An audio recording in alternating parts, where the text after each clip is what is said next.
team, Aimee? I don't understand football at all. Just basketball. You don't even understand. Just basketball. Like, I'll see the football, I'm like, okay, and? Like, I just don't get it. Now the other team's kicking the ball to the other team. What? I'm just like, Yeah. What is this? Yeah, I don't understand anything about football. So, Speaking of sports, we just found out like 15 minutes ago that Kobe Bryant apparently died in a helicopter crash. So yeah. that's insane. I'm so sad. Yeah. Best wishes to Kobe's family and all that. Don't even know what to say. And I guess we'll know more about like who the rest of the people in the plane were, because apparently there's more what is the word? Fatalities. Yeah. So Maybe even his own kids, which hopefully not. I have seen one report, like not on an article, but like someone stating that. So hopefully it's not true. Yeah. So That's crazy. So kind of a downer note, like right before the podcast. Right. Finding that out. Because even though it's Utah and we're Jazz fans, or at least I am, so I used to kind of hate Kobe, but now I have a lot of respect for him. That's just really terrible. But we're excited to have Aimee Vargas with us today. So, Aimee, thanks so much for coming. Yeah, thanks for having me. I'm excited. Yeah. So Aimee, this will be on February 1st, Aimee V Fest #2. Yeah. We did #1 in August of 2019, and we're making it like a semi-annual tradition here at the Rise Aimee V Fest. And so this second one, Aimee, do you want to tell us a little bit about the artists that you have involved for this one? Yeah, so I actually chose artists that I'm really close with or that I work with personally for the show. And so they are actually all different genres. So it's not one set kind of genre like some shows usually are. So you'll get a taste of every genre, and some will be, from what it looks like, it'll be one band, the rest acoustic or more low key. And I'm excited. So yeah, every genre you can like really think of in the music scene we'll have in that one night. That'll be cool. Awesome. Yeah. Different for running sound. Yeah. Right? That'll be fun. Definitely. So if you guys can come, it's $10 at the door or online at theriseutah.com. And we'll be starting at 6:30. So doors at 6. So yeah, it'll be fun. And I really want to grow this more and more. So I'm excited for this one. Yeah. Yeah. We are too. That's the plan, is to keep growing this tradition with Aimee and just make it as big as possible. Aimee books the artists, and sometimes we'll help too, but it's kind of like supposed to be her. We'll get into it more, but Aimee's like a local music legend. And, We'll definitely talk about that. so I try. Just kidding. yeah. So this time we have, how do you pronounce the first name? Shawnetta, yeah. Shawnetta Therese. Mm-hmm. Brad Keys, Evelyn Detsani. Destiny. At least that's how I think so. I have never heard it live, so it might be different, but.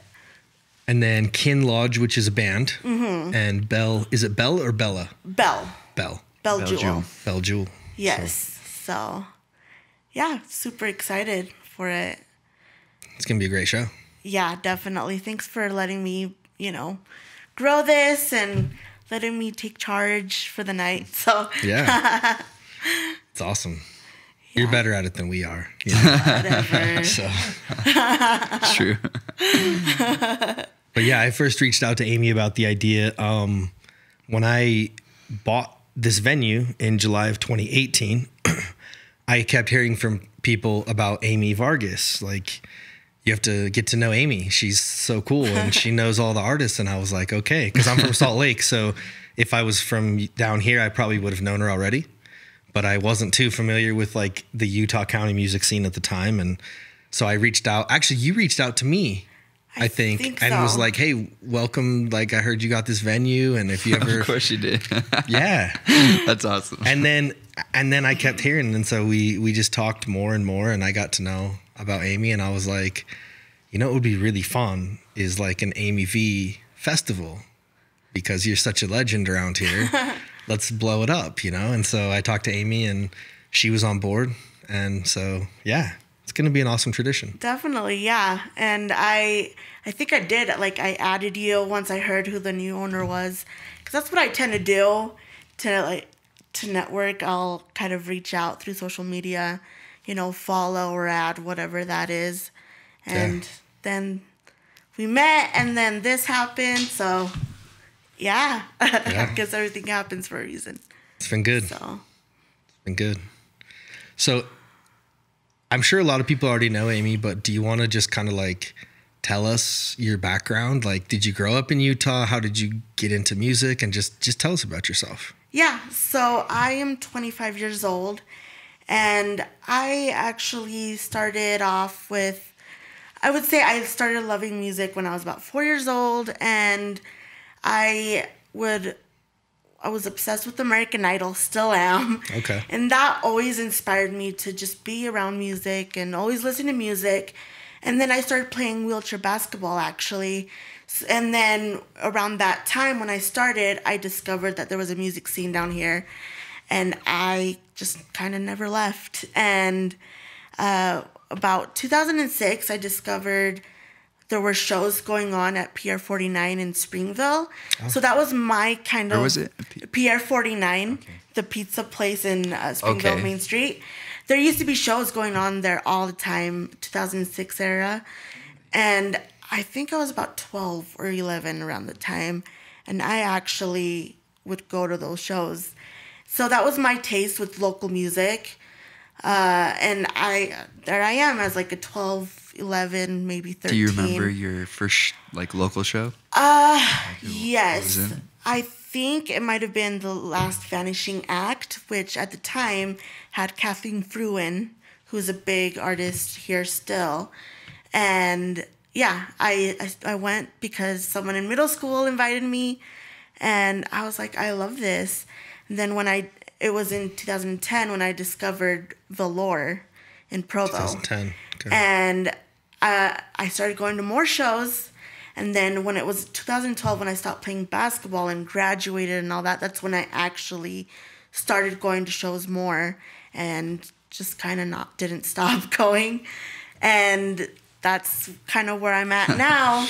And it was probably around that time, about 2013, 14, when I decided that I wanted to be more involved, not just as a concert goer, but actually help and promote bands and all that. And I've kind of dabbled a little bit in each area in the background sense of things to discover what I really want to do. And that has led me to booking and all that stuff.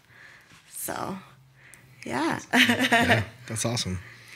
So how did you first get started with booking and getting involved in that way? Did you just start reaching out to artists? And well, what happened was, it was, I would say, 2011, 12, when I started street teaming for bands and artists, which street teaming, a lot of people don't know what that term is. It's basically a group of fans that promotes that band for incentives, like a free song or free ticket, something where it motivates them to promote you. And basically, it's, I would say, a fan group, to just to kind of narrow down. And so I started doing that for a lot of bands. The more I started discovering bands down here, the more my street teaming of bands grew. At one point, there was like 12 at a time that I was street teaming for. Wow. And I discovered that I loved it, and I wanted to do it more. And that led me to promoting. That led me to being a talent coordinator for TV shows. And then there was an opportunity in 2014 to start booking. And I would do that every month or so, a couple times. And then the more I booked, the more I knew bands, got to meet more people around the music scene, and more venues I got to meet. So that kind of increased my clientele, and that made me more accessible to being able to help artists. And so I would say street teaming kind of gave me the doorway of being able to like discover where to go and who to find and what to do. So when you would street team, was it mainly like you would post on your own social media and things to try to just, when they had shows, try to get people out to shows, or? Yes. So mostly a lot of it was social media. There were a few times where I would go and actually flyer out, you know, to the people in certain areas of cities or schools, that kind of thing. But a lot of it is social media. And even in like 2011, 12, that's how it mostly was. So, yeah. And people who know me know that I'm on my phone a lot, like at 13 hours kind of day, like a day kind of a lot. And so I was just always promoting and always kind of on top of it. And yeah, so. Did you get your friends involved too? Definitely. There were a few friends that I would get involved with a band that I was street teaming at the time, where they ended up having probably about 12 or so street teamers at a time. And I recruited maybe 3 of my friends. And it was pretty awesome to kind of get people that I went to school with involved with the music scene and see that there's actually music out there that's local. So, is that something that still people do a lot? I'd say I feel not as much, but I feel like street teaming is kind of like died down here in the music scene. But I feel what a lot of friends will do is they'll know about a friend that they want to support, so they'll tell their girlfriend or, you know, their group of friends, like, hey, there's a show I want to go to. My friend invited me. Let's go. Yeah. So I think that's that word of mouth that kind of helps. But right now, I don't think I know of a band that has a street team going on. I've seen a few like try it. Yeah. I don't know how successful it was. I feel like the last successful one that I know of, they started theirs, I think 2014. The last time I know of them doing anything might have been 3 years ago, as far as street teaming and getting a group together. So that's interesting. I wonder why. I wonder if it's like, has influencer marketing kind of taken the place of that maybe a little bit? For better or worse, or it's probably. like you reach out to like an Instagram like personality and say, will you promote my show type of thing? Probably. And I think a lot of it too is the accessibility to social media has kind of been more, like it has grown more. So people are usually on their phones, and a lot of them will just resort to their social media versus having that group, which I don't know. I feel like street teaming comes in waves. Like it'll be kind of a prominent thing happening for a while, and then it'll die down, and then it comes back. So yeah, it tends to happen, huh? Things kind of like go in cycles. Yeah, that's what I've noticed.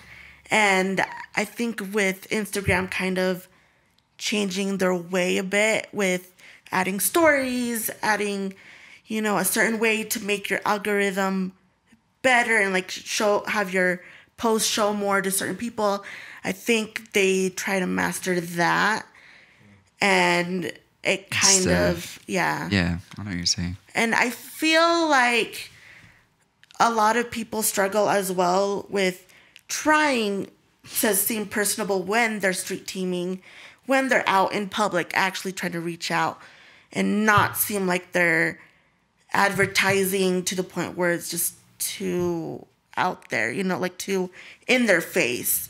And I feel like that's one of the struggles with street teaming when you're doing it, is to not make it go overboard where you're just known as annoying versus it actually impacting that person you're reaching out to.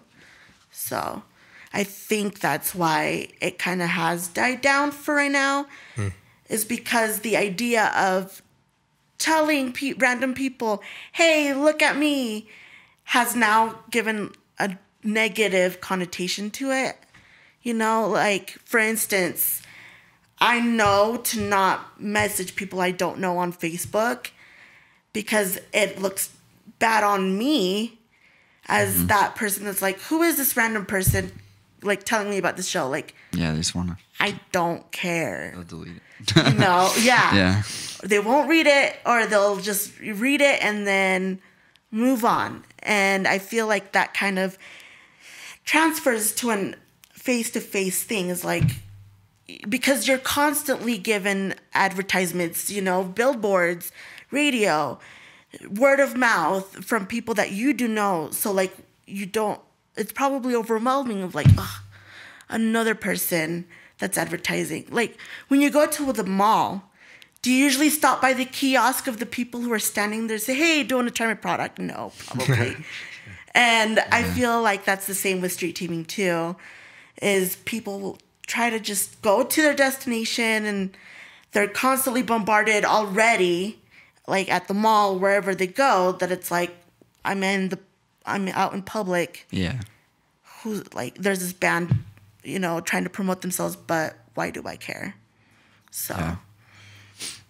So what advice would you give to like a new local artist? Like, because you've seen a lot of, like, you've been around for so long, like in the scene and so involved, you've seen like the successful ones and see kind of behind the scenes what they do. Mm-hmm. What advice would you give? I would say when you start out, a lot of the times you are, I think even as you grow as an artist, you'll still have this problem. But as you start, you'll really be hard on yourself. You'll beat yourself down. You're your worst critic. And honestly, I don't think that goes away ever. But I've also seen people who start out, they give it a try, and then they kind of give up. And you kind of see that on the less they perform, or or maybe they'll confide in me and all that stuff. And what I want to say, as far as advice goes, is to just keep doing it and network like crazy. If you don't know where to begin, find a local venue, look up their recent concerts coming up. The price is very reasonable when it comes to local shows. Go to them and network with the bands that are performing. Right after they perform, go up to them, introduce yourselves, tell yourself that you have this vision of like, this is my genre that I want to go for, but I don't know where to begin. Start going to all these shows and you'll start to realize that there's other band members that are already in bands, but might want to have other projects as well. Yeah. And you'll end up realizing that, hey, I have a friend here that plays bass. I have a friend here that plays guitar. And I know this venue that books shows. I want to perform there. And right now, I would say there's about 300 places you can perform in Utah alone. Yeah. And a lot of people don't know that. And I think what you should do to know these places in the first place is to start little by researching those venues and going to them. And then when you do reach out to that band who is playing, try to keep track of when they're wherever else they're performing, because then you'll know of another venue they're performing at, and your list grows. And then you end up realizing, like, I do have a bunch of places I can submit my music to and hopefully get a gig there.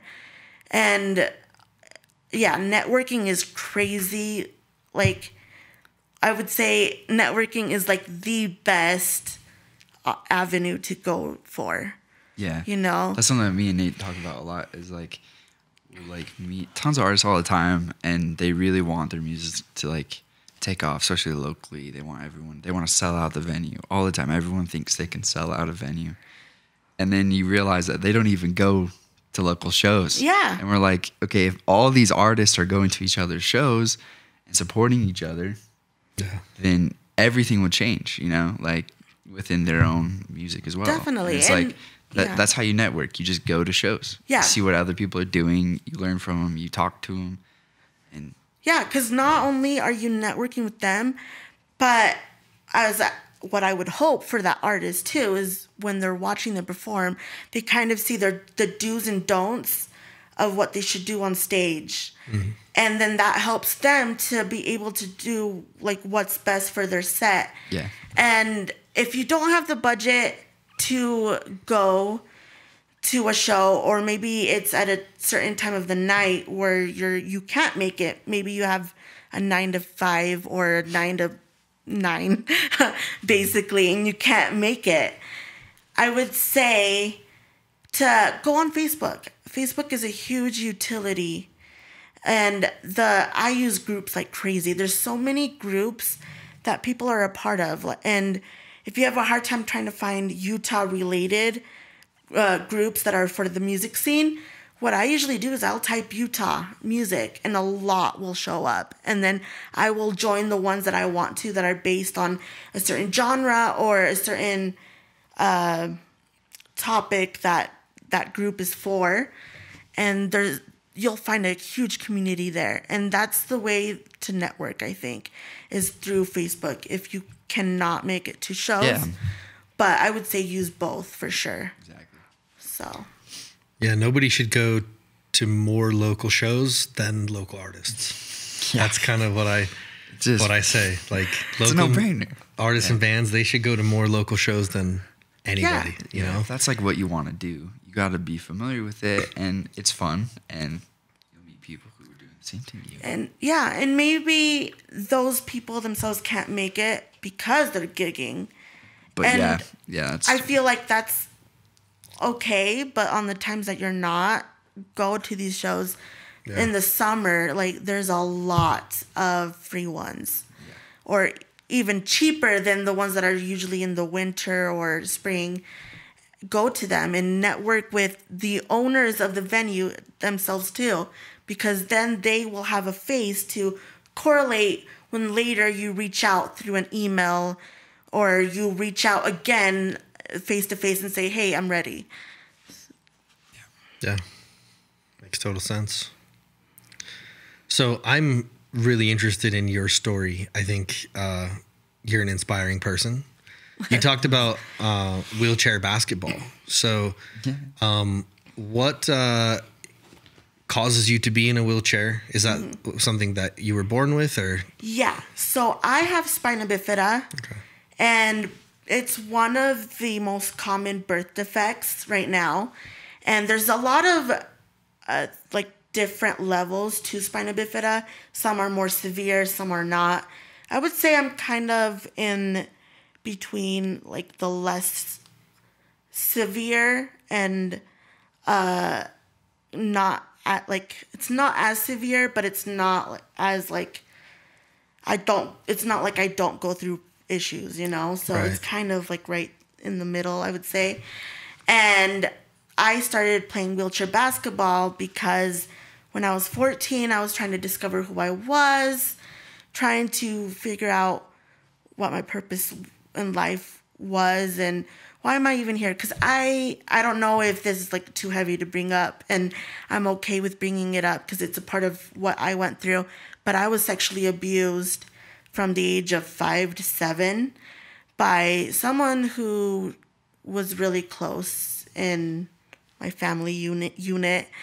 And I went through it regularly, and it really broke me down, and to the point where I was suicidal. I was just really broken at age 9 is when I kind of wanted to get out of the depression bubble, and that's when I told my parents what happened. And during that time, immediately, like, I started going into therapy. I started going into the Boys and Girls Club, I think, is where, or I don't know what the actual term is, but where you're assigned like a best friend and you hang out with them. And I started taking all these steps to be able to better myself mentally. And one of the things was I wanted to play wheelchair basketball. I was sitting in a health class one day and I discovered they played a documentary in this health class, and it was about a guy named Mike Shalappy, who is a world champion for tennis and wheelchair basketball. And he just about last year got indicted to the Hall of Fame of Utah for the sports.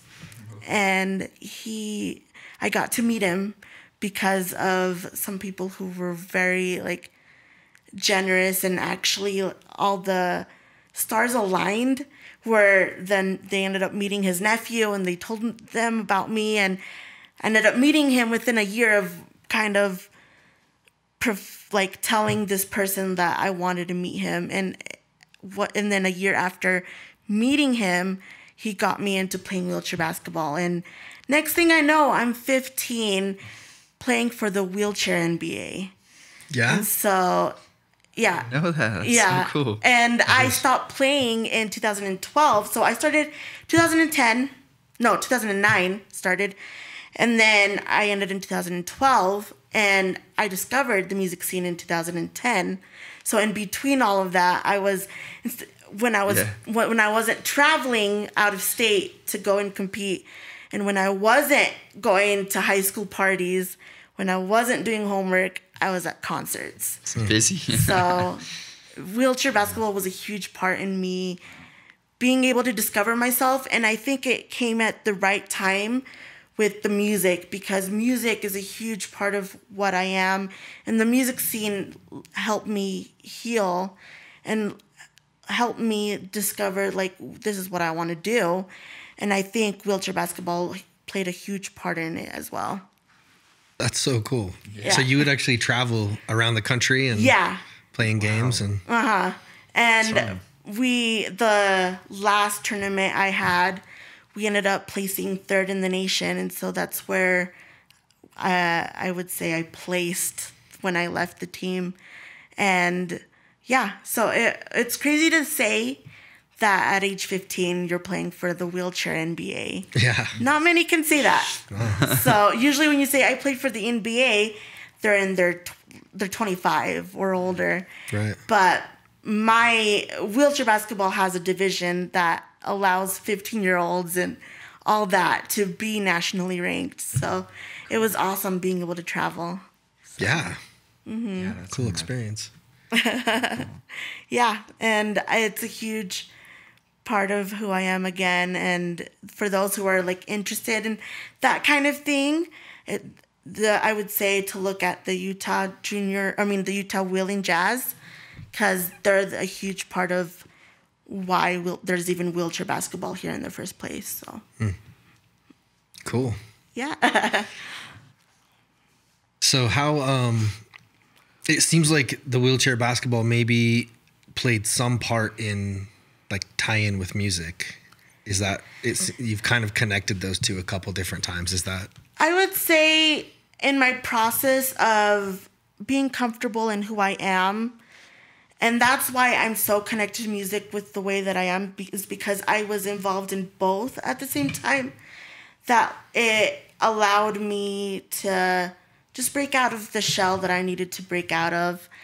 And there was actually about 3 games that we had while I was still part of the team, where they were called celebrity games. And every year we would have a game where we invited local celebrities. There was one year my last year actually, the celebrity game we had, we played with Alex Boyer. Okay.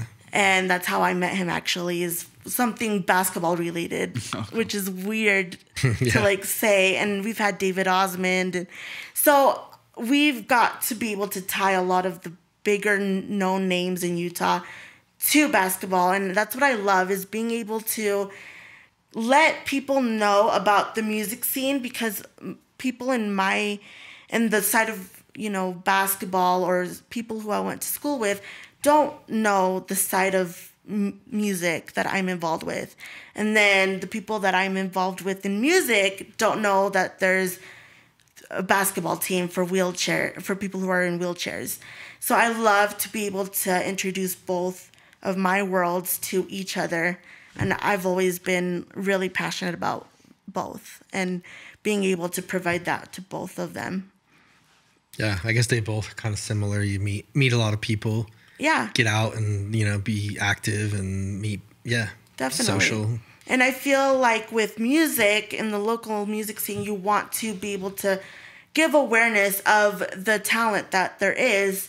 And with wheelchair basketball, it's more of we want to give awareness of, hey, we're here. We can do this just like anyone else. But hey, help us a little bit and let us be known to more people out there. So I think both of them have that same purpose. So I love both of them because of that. Did you come to Alex's show here? When was it? When was that? Last year. It was like almost a year ago now, huh? Yeah. Wow. It was like when I first started. I can't remember if you were here for it or not, but it was cool. The last time I saw him was for Love Loud. I think Okay. it was I think it was the second year of Love Loud, and that's the last time I saw him. Gotcha. So I don't think I even knew about that, or else I would have. Dang it. See, that's a failure on our part. He's awesome. He's such a cool guy. Yeah, he really is. I was lucky I had him, and you mentioned David Osmond. They both sang on my album that I did back in 2005. I was lucky to get both of them to sing. Yeah. Cool. Yeah. That's awesome. So do you perform as well? That's what I don't know. Yeah. I don't really talk about it a lot. It keeps it secret, but it's real good. So I started out as a songwriter, and then I kind of dabbled in like the performance, like, it's easiest if I just perform my own songs. Then I don't have to, find other people. So I did the recording artist thing for a little while back in like 2005, and I did an album. And then I quickly discovered that the performing part and the artist part isn't really my thing. And then I just focused on songwriting after that. But yeah, so it was kind of this big undertaking, and lucky to meet some cool people and get them involved with the project. And that's awesome. That's really cool. Well, let the record show that the owner of the Rise actually does perform. That's awesome. People tell me I need to do some kind of like throwback concert. Yeah. You should. I don't know if Perform we some of still your have songs. it. Dang. Because I had no idea. That's awesome. I did it for a while, too. It's true. People get on my case. I don't talk about myself a lot. It's funny. I think your wife told me. Did she? At first, yeah.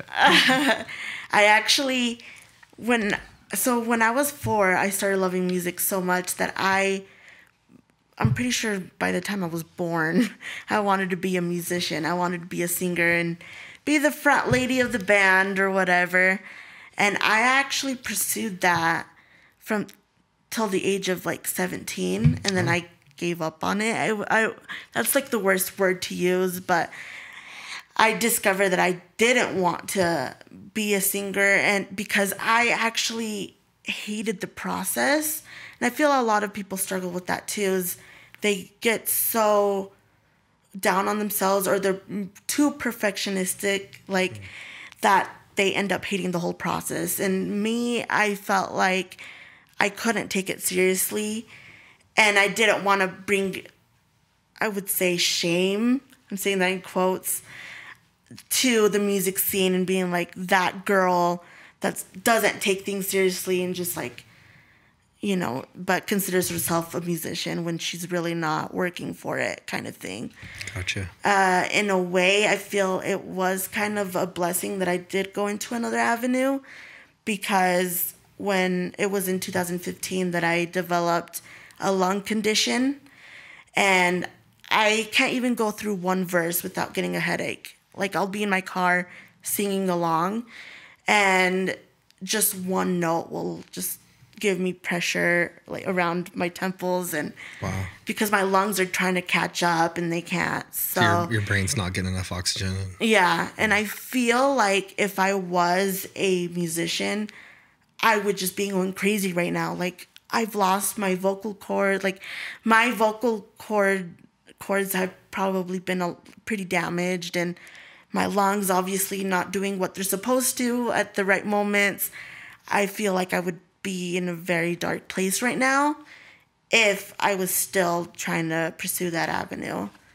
So maybe I was supposed to go to a different course, because maybe, life knew this was going to happen. So. Did you learn any instruments along the way? No. Again, one of the things, this is so bad for me to say, but also good to like know that, hey, maybe this is why I'm not doing it. But I took piano lessons, I think for like on and off for a decade, but I never practiced once I got home. Yeah. Never like memorized the notes of what I was playing. So I have no knowledge of how to play a piano right now. Even though for a decade I was going on and off, but it was because I was forced to. And I don't know if it's because I might learn differently, but I just never knew how to read notes. I even was in band, and I think it was 7th grade, around there. And so I was playing clarinet, never learned a note. All those years, I think it was about 3 years in a row that I was in band, never learned a note. And that's really lazy on my part. And so that's why I realized that, like, hey, maybe this is not what I want to do, because I just never enjoyed it. Never did. I enjoyed the singing part because, like, that was easy to me. But being able to learn the behind, what actually takes you to be on that next level, I just never enjoyed it. Yeah. You must have a good ear if you're able to keep it going for 3 years. I guess. Yeah. Fake it till you make it, right? No, I'm just kidding. Do not, like, if you're forced to go to band, like, I'm sorry. Like, I hope that you do end up loving music in some form.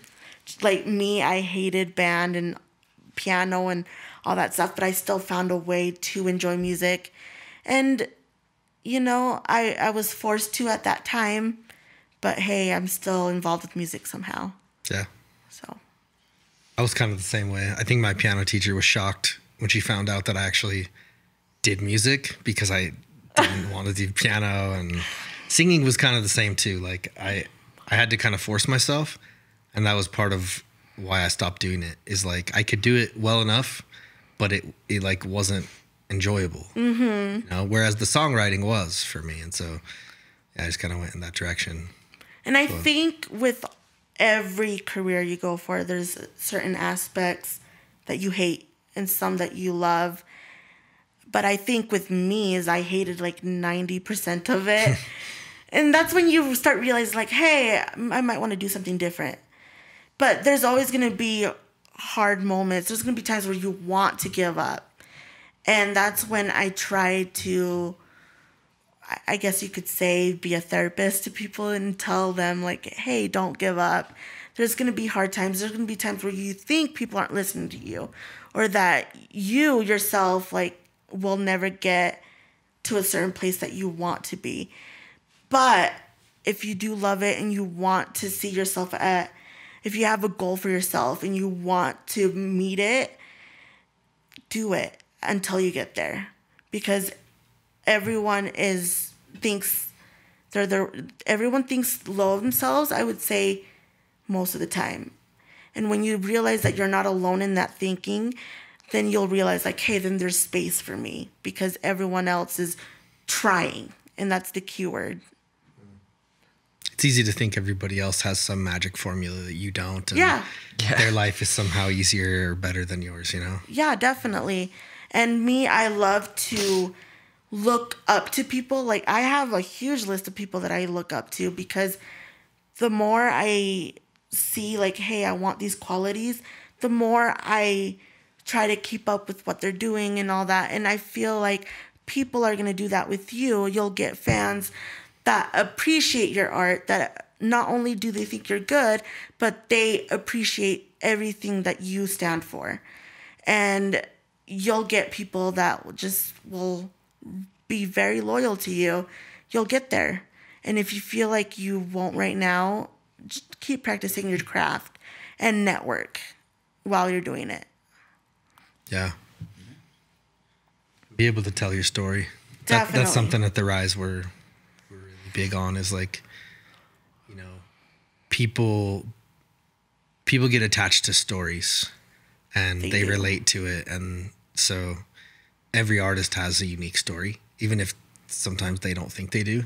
I remember as an artist feeling like I didn't really, like what makes me unique? There's thousands and thousands of people just like me trying to do this same thing. Like, why isn't anyone going to care about me? Right. And I think when I've talked to artists about branding and stuff, it's such a big part is to like really dive deep into who you are as an artist and why do you do this? And like, how are people going to resonate and connect with what you're putting out there? And that's such a big part of it, Yeah. And I actually, one of the things that I wanted to be, there was a lot of things that I wanted to be, and I think everyone's like that too. We're like, oh, I want to be an author. And one of the things I wanted to be, while actually discovering the music scene, I was going for this career too. I wanted to be a motivational speaker. And I feel like kind of discovering who you are as an artist is kind of like that. You have to find something that will drive someone to see you, to be inspired. And that comes through your songwriting and discovering, hey, this is my goal, this is my mission, this is my story, and this is what I want to portray through my music. A lot of it is motivational speaking in a way, because you're doing it through songwriting, and you're doing it by telling people your story and why you are who you are. And a lot of people won't be known as that artist that will open up, as like while they're, while their band members are setting up or whatever. But at least they'll be known as, there's a lot of people that are known because of their songwriting, and they tell their stories through there. So I feel like that's what people need to do, is kind of discover why they're doing it in the first place, and it'll translate to their fans and the people that will love them. Yeah, that's really well said. Definitely. So you talked a little bit about music helping to heal you. I think that's a fascinating part of music and a big deal for a lot of people. So how did that work for you? So a big artist for me that I love, he recently moved, but he performs here and there down here in Utah. His name is John Allred. Yeah. He was a huge part in my healing process. And I could count many nights, many hours where I just cried to his music. And some people will heal differently. Some people will heal through something while they're enjoying like happy, upbeat music. Me, I kind of do both. I want to cry it out, and then I'll want to uplift myself with more upbeat music. And what I did is I cannot not go to concerts. Like, I have to go to them. A lot of people will tell me, like, why do you go to concerts? Or as a booking agent, if you don't want to seem as like just the fan, you need to stop going to them so much. But me, in my healing process, or me as a person, I cannot just stop going, because I will get depressed at one point. Like, I will get depressed in a month, like that, even a week. And I don't think that opinion is right, is where if you want to be taken seriously as a booking agent or a promoter or talent coordinator, whatever I am at that moment, I don't think that's right. If I'm not taken seriously because I'm going to concerts, I'd rather have my mental health where it should be. Yeah. And I feel a lot of people have their different ways to heal. Some will go to concerts and use that as their healing therapy. Some will discover someone that they really love and they'll cry to it, whatever. And I feel like that's why music is such a big thing. A lot of things will die, but one thing that will never die, because it's been going on for like centuries, is that music is still a huge part of people's lives. It's everywhere. And it's because it changes people's lives one way or the other. Whether it's said out loud like this, or just by, knowing it for yourself, like, hey, this did this for me. And that's why I don't think music will ever die. So that's so cool that our brains have that capacity to process this music thing, whatever that is exactly, and connect to it emotionally too. Definitely. With me, I don't know what it was about All Red in particular, but there's something about his music where it's not complex, but at the same time, it's so well written that it just hits your soul. And whatever, with me, I don't know what it is, but when I go through a hard trial, I'll put something on shuffle and right away one of his songs will come up that has to do exactly with what I'm going through. It has happened so many times, and that's why I'll say forever that Allred's a huge part of who I am, because it's helped me become the character that I am right now. Wow. Good job, John, if you're watching this. Good job. Yeah, I always kind of give him a shout out because I just have to. Yeah. And I even tattooed his lyrics on me. So. Oh, right on. I mean, not many. What's your favorite All Red song? Oh, there's so many. But there's one called Waiting. And I think that one, as far as meaning goes, is the most important to me. And there's just been so many instances in my life where that song has come on when I've needed to. So there was actually one time where, because of my lung condition, in 2016, I ended up in the ICU, almost died. And when I woke up from surgery, I'm pretty sure like the first person I remember waking up to was him. He showed up because my friends kind of like set up all these musicians to come and visit me, because I was actually really suicidal. My health had been so bad that the last thing I said before surgery was, "Mom, sign a DNR for me if you have to. Like, if it comes to that, sign a DNR. I don't, like, if something happens, sign it." And he was the first person I woke up to, or the first person that I remember. And then he performed Waiting, performed a few others. But what he didn't know is, leading up to that week, even that week in the hospital, I was already listening to Waiting a lot on my phone because it was keeping me sane. So I'd be there in my hospital room listening to it. And that song, I remember, came on right when I actually showed up to my house after being discharged. And I just broke down crying because I was just in so much pain, and I was in a very dark place. And I was thinking, what am I going to do with my life? And randomly again, that song comes on. And that song has always saved me when I have just said, I want to give up. That's so cool. Yeah. So you can see someone who became local. I feel a lot of people are missing out who aren't aware of the local music scene or don't want to give it a try, because there is someone I know who will say, well, they're just low lives, or they're just starting out, like they're just, nobodies or whatever. But what people don't realize is that their favorite bands now that are mainstream started as those people. Yeah. And you just have to go to these concerts and find that band that really impacts you, like I did with All Red. And that's why people need to give it a chance, because you will find the people, the bands, the artists that will impact you and will become your favorite band, just like the mainstream ones. Without the local music scene, we wouldn't have the people we have now on the radio. Yeah, nobody just starts out world famous from day one, Exactly. So.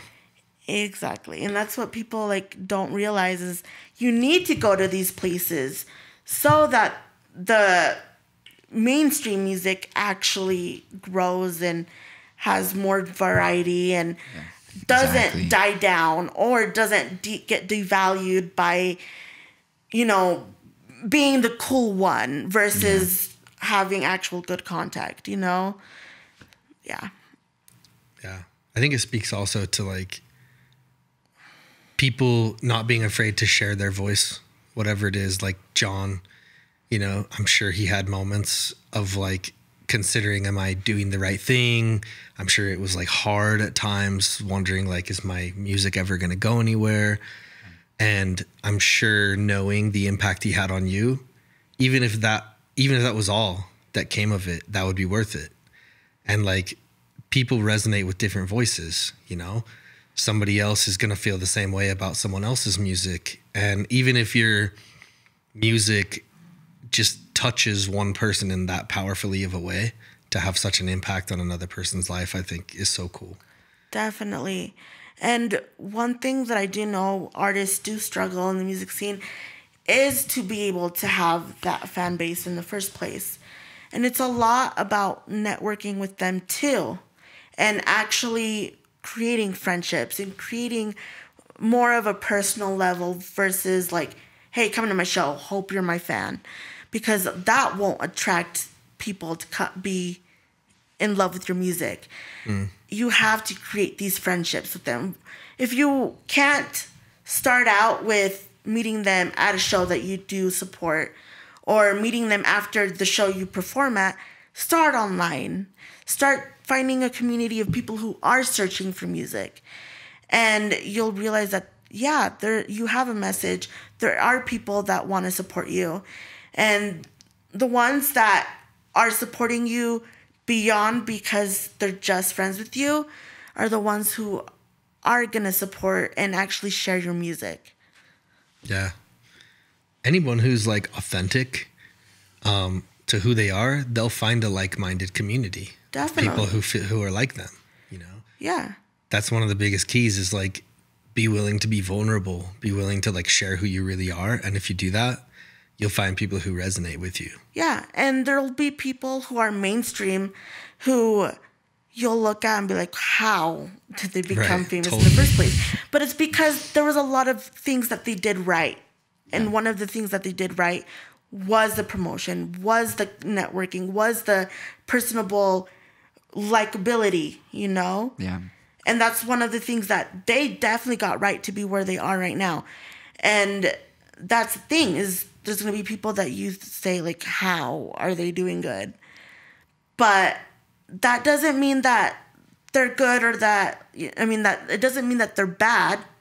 It just means that they have a certain group that loves them.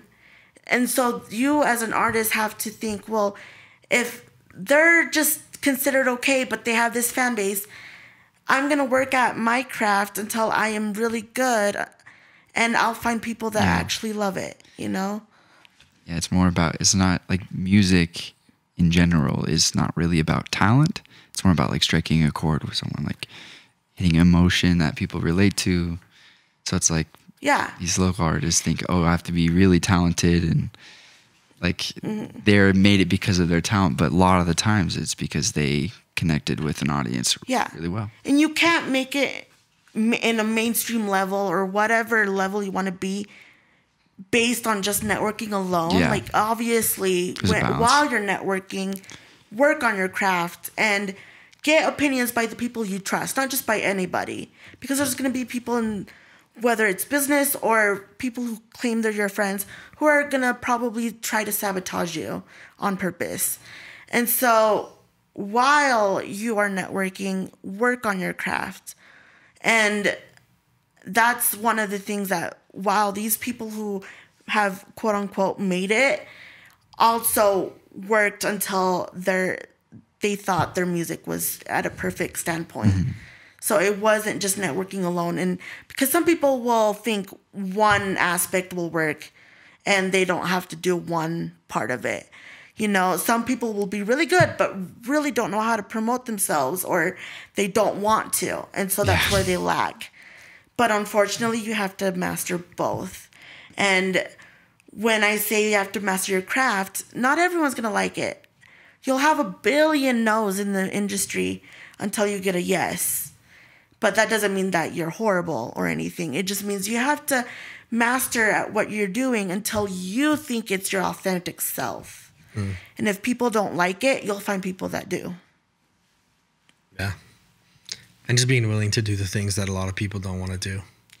Definitely. Yeah. Like we talk to artists about going out and like before their show, go out in the community, meet people, like just talk to them, like interact with them. If there's a place to go play your music, like out in public somewhere, go and do it and have fun and spread joy. And like, but that's a hard thing to do, right? Because you're like opening yourself up. Yeah. It takes, but the people that make it, so many of them started out being unafraid to do those things. And that helps generate energy about your music. And yeah, you get to meet people. Shows you really care about it, You can't make someone else care if you don't even show that you care. And when I was going to concerts as just a fan and I wasn't doing the whole behind the scenes thing, I actually networked like crazy. I've been networking since I was 10, basically. And I would go up to these artists that I became a fan of or I had just seen perform with no business background at all.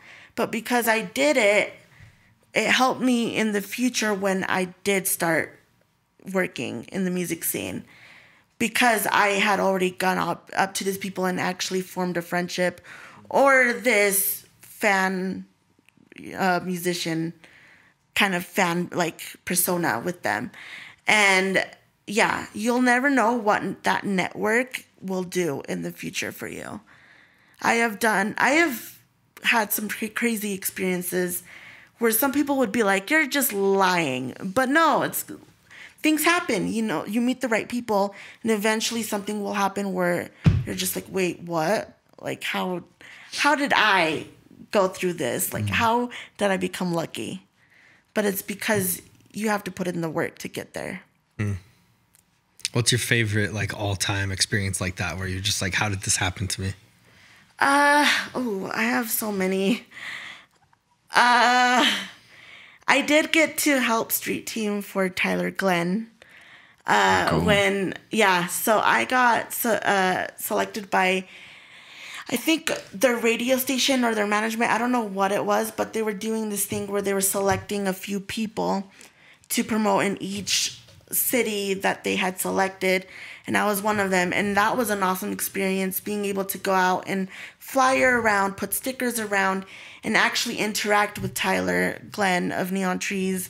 And that was an amazing experience for me. I think I was barely 18, so I was still in my fangirl stage with him. And I was just like, this is just mind-blowing. And I would say my second favorite thing that I got to do was I got to interview him and Chris Corley, who's also in the band, for a TV show that I was working on at the time.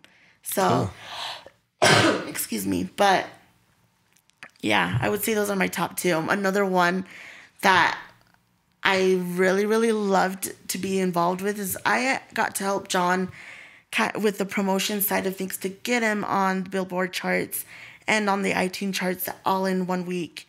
Wow. And we did it. And so that was amazing for me to know that, like, hey, there's an artist that I look up to, but I got to make this happen along with him. Yeah. So those were awesome experiences. And I also got to, be behind the scenes for a couple TV shows, and some I still get to be a part of. And I've always been very grateful for those opportunities, because the first TV show that I ever worked on, or the biggest thing that I ever worked on, was right when I was 19.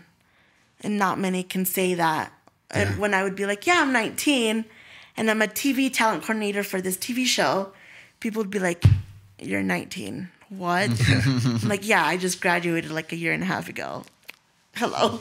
Not a lot of people start at that age. And so I think being 25 now, I love that I still get to experience more things. That's so cool that you're putting yourself out there and doing all these amazing things. So, thanks. Yeah. So this has been an awesome conversation and a lot of fun to get to know you better. Yeah. And I find you an inspiring person. I hope you do. I don't know if you have done the motivational speaking, but I hope you do in the future if you still want to, because you'd be great at it. Oh, thanks. Yeah. I mean, I'm human just like everyone else, so I don't want people to think that like, oh, she looks so confident. But a huge part of it, of why I stopped motivational speaking, is because I tried to be too perfect that I hated the process. But then I would love doing it once I was on stage. So maybe I just need to find a way where I kind of relax a little on my expectations so that I can love it. But that's why I try to be motivational in other ways online and all that stuff. Or even when I'm helping musicians, because motivating people is kind of at my core of what I think my purpose is.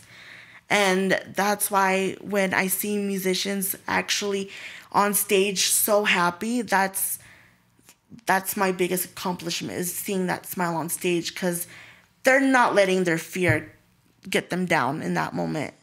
And so that to me is a big part of the reason why I'm even in the music scene in the first place, is because of that motivating factor that it gives to me by giving it to others. It really is a beautiful thing to see people up there like letting go and showing who they are. It's awesome. It definitely is. And there's been times where there'll be an artist that I helped develop or that I knew for a long time. There's been a few times where I'll just start tearing up over a smile. Like, how weird is that? So, just to see someone smile and then have that reaction of like, oh my gosh, like they're doing it, And there's actually a YouTuber. I don't know if you're familiar with Todrick Hall at all. And he's actually the one that I'm wearing the shirt right now. Oh, cool. But he started off being on Broadway and then High School Musical and then American Idol. And then after that, he was one of the biggest artists on YouTube. Still is one of the biggest ones. And and he kind of blew up right after American Idol because of YouTube. But I got to street team for him in between after American Idol and right before he blew up on YouTube.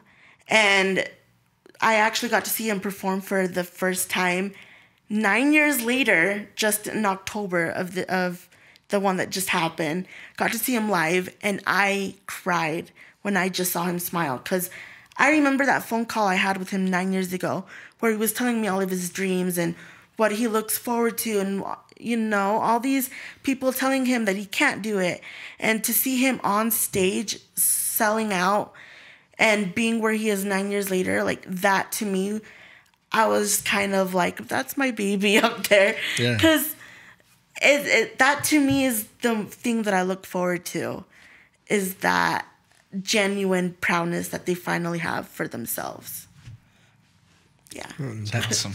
That just shows your sincerity too, that it means that much to you, I mean, I feel like the ones that make it in music cannot forget where they came from. Sometimes egos will get in the way, and some people will be known as, not in a good light or whatever. There's other people who either started off doing music for the wrong reasons, or they lost their sincerity and let their ego get in the way, and they just don't let that love and that passion for the music shine. And those are the people that just eventually end up doing harm, and you just can never let go of what got you in the music scene or into doing whatever in the first place. Yeah. Well, to bring it full circle, I guess that's one of the reasons we're excited about doing these Aimee V Fests with Aimee, is to help give artists an opportunity to shine and work with someone as sincere and so legendary in the local scene, which Aimee really is. So again, we're excited about Aimee V Fest on February 1st coming up. Definitely. And have some great artists. So for sure. I hope people get to come. If you're trying to discover, something, whether it's like new friends or something that will make you relax after a long day, or whatever that thing that you're looking for, I'm sure you'll be able to find it in the music scene, because it will help so many areas of your life. Because when you do find a community, you'll be able to lean on people that you never thought was possible. So I hope people get to come and enjoy it and get to know different genres and know that we actually don't have just one main genre. Because a lot of people will say that Utah is mostly indie or this and that. But really, there's so many genres out there. And Agree. yeah, definitely. And I think you'll see that there. So Cool. Yeah. Definitely come down. We'll be here. Aimee will be here. Nate will be here, probably doing sound. Probably. One of us. Say hi. So it's going to be a good time. And Aimee, thank you so much again for Thank you. sitting down with us and coming in and doing this podcast. yeah, thanks for having me. I really loved, coming over and talking about this for sure.